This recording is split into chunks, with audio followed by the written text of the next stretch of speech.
Officials from various government ministries met with authorities at Uganda Communications Commission and other stakeholders to discuss calls for an extension of 1-week deadline for the registration of SIM cards. The meeting was chaired by the Prime Minister, Dr. Ruhakana Rugunda. Good morning, sir.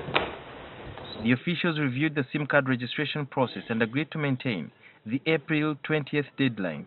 Whether the days are going to be extended or not, this matter has been reviewed, and you will be informed. The key point is that let's now stick to the 7 days.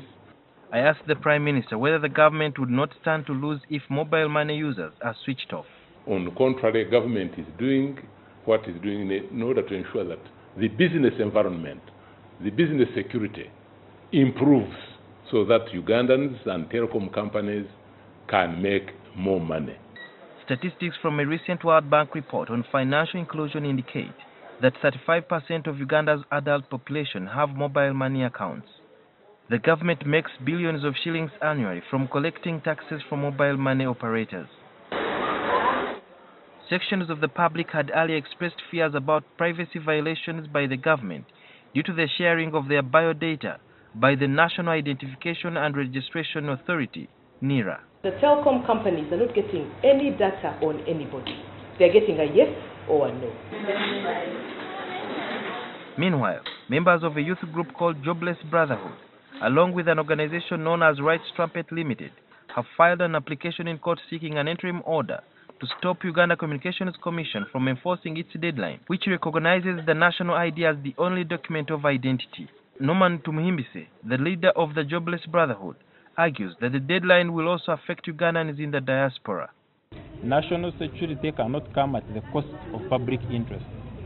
The two must be reconciled, and it cannot be enforced through panic maneuvers like the one we have seen. Illegality is contrary to national security. The case will be heard tomorrow at the Civil Division of the High Court.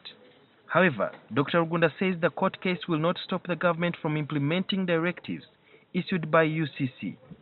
We know that we are acting in accordance with the laws of the land. Thirdly, Ugandans are at liberty.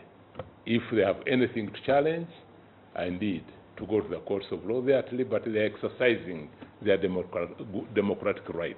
According to the Prime Minister, the deadline for SIM card registration 2017 will only be extended beyond the 20th of April 2017 after a consultative meeting between the stakeholders, and that will be guided by the agency and also feedback from the public.